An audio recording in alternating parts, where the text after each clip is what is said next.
नमस्कार सभी को। आप सभी का स्वागत है ब्रह्ममुक्त चिंतन चैनल में। आप श्री वल्लभ जी माहेश्वरी जी की बुक के ऑडियो सुन रहे हैं।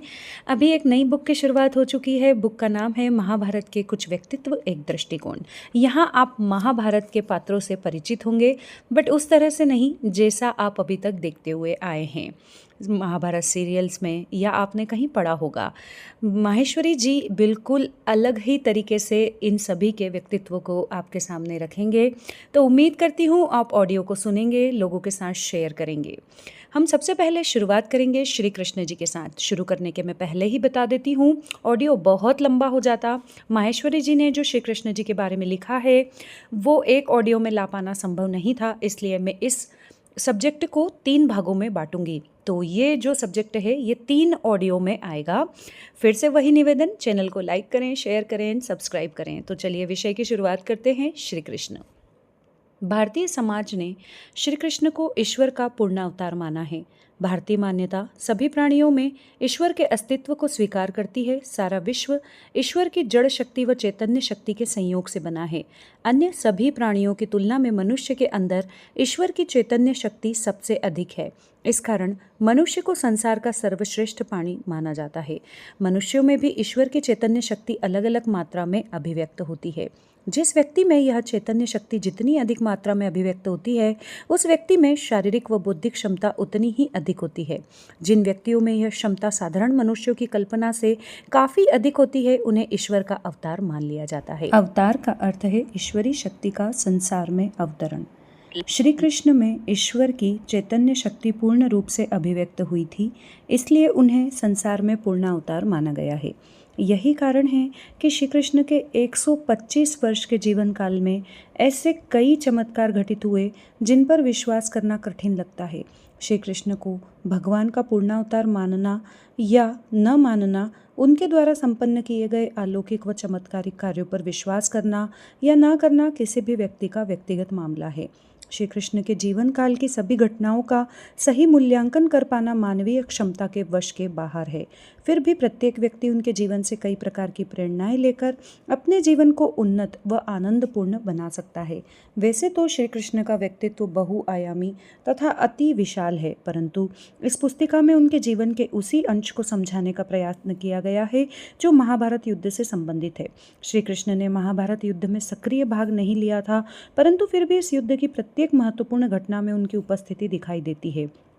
इस युद्ध के प्रारंभ होने के पूर्व ही श्री कृष्ण इस पर छा जाते हैं। कुरुक्षेत्र के रण क्षेत्र में कौरव तथा पांडव पक्ष की सेनाएं युद्ध की पूर्ण तैयारी के साथ आमने सामने आकर खड़ी हो जाती हैं। युद्ध प्रारंभ होने के ठीक पहले अर्जुन युद्ध में भाग लेने से इनकार कर देता है। वह अपने रथ के सारथी श्री कृष्ण से कहता है कि इस युद्ध में मुझे अपने गुरुजनों व संबंधियों पर हथियार उठाना पड़ेगा और युद्ध का परिणाम अत्यधिक विनाशकारी होगा। इस कारण मैं युद्ध नहीं करूंगा। अर्जुन पांडव पक्ष का सर्वश्रेष्ठ योद्धा था और यदि वह युद्ध से अलग हो जाता तो शायद महाभारत युद्ध होता ही नहीं। यदि फिर भी युद्ध होता तो कौरव पक्ष निश्चित रूप से विजयी होता, क्योंकि कौरव पक्ष में भीष्म पितामह, द्रोणाचार्य, कर्ण, कृपाचार्य, अश्वत्थामा, दुर्योधन जैसे महान योद्धा थे। यदि कौरव पक्ष की विजय हो जाती तो यह न्याय व धर्म पर अन्याय व अधर्म की विजय होती। कल्पना की जा सकती है कि श्री कृष्ण के सामने कितनी विकट समस्या खड़ी हो गई थी। श्री कृष्ण के पास सोचने विचारने का समय भी नहीं था, क्योंकि युद्ध प्रारंभ होने वाला था। परिस्थिति अत्यंत कठिन थी, समय कम था और पांडव पक्ष का सर्वश्रेष्ठ योद्धा अपना गांडीव धनुष रथ पर रखकर युद्ध न करने का निश्चय कर चुका था। ऐसी विकट परिस्थितियों में श्री कृष्ण ने अत्यधिक धैर्य, संयम व बुद्धि कौशल का परिचय देते हुए अर्जुन की सभी शंकाओं का समाधान किया। अर्जुन की बुद्धि भ्रमित हो गई थी, वह सोचने समझने की क्षमता खो चुका था और अपने कर्तव्य मार्ग से पलायन करने को तैयार हो गया था। ऐसे अर्जुन को उपदेश देकर उसके भ्रम का निवारण करके पुनः उसे उसके कर्तव्य के प्रति प्रेरित करके श्री कृष्ण ने पूरे घटनाक्रम को ही परिवर्तित कर दिया था। श्री कृष्ण का अर्जुन को दिया गया उपदेश श्रीमद् भागवत गीता के नाम से विश्व विख्यात हुआ। यह केवल 700 श्लोकों का एक छोटा सा ग्रंथ है, परंतु यह ग्रंथ इतना प्रभावशाली है कि इसका अनुवाद विश्व की लगभग सभी प्रमुख भाषाओं में हो चुका है। इसी गीता पर विश्व के उच्च कोटि के विद्वानों ने लगभग 3000 ग्रंथ लिखकर अपने अपने विचार व्यक्त किए हैं। श्रीमद् भागवत गीता के अतिरिक्त विश्व के अन्य किसी ग्रंथ पर इतना लेखन कार्य नहीं हुआ है। इसी बात से अनुमान लगाया जा सकता है कि श्री कृष्ण का व्यक्तित्व कितने उच्च स्तर का था। ऐसे श्री कृष्ण को पूर्ण रूप से समझ पाना यदि असंभव है तो इसमें क्या आश्चर्य है। श्री कृष्ण के जीवन के प्रथम 11 वर्ष ब्रज क्षेत्र में व्यतीत हुए थे। शेष 114 वर्ष द्वारिका में वे रहे थे। महाभारत युद्ध के समय उनकी आयु 89 वर्ष मानी गई है। इस युद्ध के पूर्व तक वे कई शक्तिशाली अत्याचारियों का विनाश कर चुके थे। इस कारण उनकी प्रसिद्धि पूरे भारत में फैल चुकी थी। यहाँ पर एक शंका का समाधान कर देना उचित होगा। कई व्यक्ति भ्रमवश श्री कृष्ण को द्वारिका का राजा मान लेते हैं। यह सत्य नहीं है। द्वारिका के राजा श्री कृष्ण के नाना महाराज उग्रसेन थे। उग्रसेन ही मथुरा के भी राजा थे, जिन्हें उनके ही पुत्र कंस ने सिंहासन से बलपूर्वक उतारकर कारागृह में डाल दिया था तथा स्वयं मथुरा का राजा बन गया था। मथुरा से द्वारिका आने के समय श्री कृष्ण अपने सभी संबंधियों को साथ ले आए थे। इनमें उनके नाना उग्रसेन, पिता वासुदेव, माता देवकी, बड़े भाई बलराम तथा अन्य कई मित्रगण भी सम्मिलित थे। मर्यादा के अनुसार भी अपने नाना, पिता तथा बड़े भाई के होते हुए श्री कृष्ण राजा बनना कैसे स्वीकार कर सकते थे। वे द्वारिका राज्य के संरक्षक थे। जिस प्रकार जिले का संरक्षक को जिलाधीश कहा जाता है, उसी प्रकार द्वारिका का संरक्षण होने के कारण उन्हें द्वारिकाधीश कहा जाता है। श्री कृष्ण का व्यक्तित्व इतना प्रभावशाली था कि उनके सामने अन्य व्यक्तित्व प्रभावहीन दिखते हैं। इस कारण लोगों को उनके द्वारिका का राजा होने का भ्रम हो जाता है। श्री कृष्ण में घटनाओं का पूर्वानुमान लगा लेने की विलक्षण क्षमता थी। इसका एकमात्र कारण यह है कि वे व्यक्तियों व घटनाओं को पूरी निष्पक्षता से देखते थे। उनके मन में किसी के प्रति क्रोध, घृणा, द्वेष या आसक्ति की भावना नहीं थी। आज भी जो व्यक्ति निष्पक्षता से विचार तथा विश्लेषण करने की क्षमता विकसित कर लेता है, वह आने वाली घटनाओं का पूर्वानुमान लगा सकता है। श्री कृष्ण पांडवों के भाई लगते थे, क्योंकि पांडवों की माता कुंती उनकी बुआ थी। पांडवों से निरंतर संपर्क में रहने के कारण उनके पांडवों के साथ हो रहे प्रत्येक अन्याय की जानकारी थी। धृतराष्ट्र अपने पुत्र दुर्योधन के गलत कार्यों का मौन समर्थन करते थे तथा महात्मा विदुर व भीष्म पितामह की नीतिपूर्ण सलाहों का मौन अवहेलना कर देते थे। यह सब श्री कृष्ण की जानकारी में था। धृतराष्ट्र पूर्व व्यवस्था के अनुसार युधिष्ठिर को हस्तिनापुर का राज्य न देकर एक छोटा सा वन प्रदेश देकर स्वयं राजा बन रहे थे। धृतराष्ट्र की सत्ता लिप्सा के कारण पांडवों के साथ हुए इस अन्याय से भी श्री कृष्ण परिचित थे। इन सब घटनाओं से श्री कृष्ण ने महाभारत युद्ध के काफी पहले ही यह अनुमान लगा लिया था कि कौरवों के अन्याय तथा अत्याचार की समाप्ति के लिए एक महाविनाशकारी युद्ध होगा। इसी कारण श्री कृष्ण ने इस युद्ध के काफी पहले से ही पांडवों को शक्ति अर्जित करने के लिए प्रेरित करना शुरू कर दिया था। श्री कृष्ण की प्रेरणा से ही पांडवों ने कई राजाओं से मैत्री संबंध स्थापित किए थे। उन्हीं की प्रेरणा से अर्जुन ने कठिन तपस्या करके कई दिव्य अस्त्र प्राप्त किए थे। अपनी बहन सुभद्रा का विवाह भी श्री कृष्ण ने अर्जुन से करवा दिया था, जिससे उनके व पांडवों के संबंध और गहरे हो गए थे तथा श्री कृष्ण का संबंधी होने के कारण उस समय के कई राजा पांडवों के मित्र बनने को तैयार हो गए थे। आगे बढ़ने से पूर्व ही श्री कृष्ण के बारे में एक और भ्रम का निराकरण कर लेना उचित होगा। कई विचारक ऐसा मानते हैं कि श्री कृष्ण युद्ध प्रेमी थे तथा वे हिंसा को उचित मानते थे। ऐसा विचार सत्य नहीं है। यदि श्री कृष्ण के जीवन को ध्यान से देखा जाए तो हम पाते हैं कि श्री कृष्ण ने अपने संपूर्ण जीवन में किसी पर आक्रमण नहीं किया। श्री कृष्ण ने तो उस कंस पर भी आक्रमण नहीं किया जिसने उनके माता पिता देवकी व वसुदेव को कारागृह में बंद करके रखा था। कारागृह में ही उनके 6 भाइयों की शिशु अवस्था में ही कंस ने हत्या कर दी थी।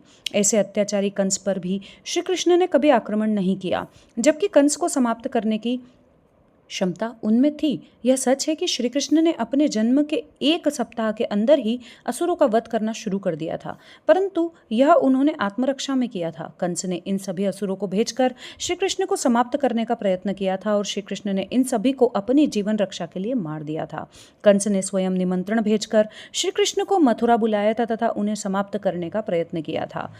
यहाँ पर श्री कृष्ण ने स्वयं पर हुए आक्रमण का प्रतिकार करते हुए कंस के अनुचरों का वध किया था।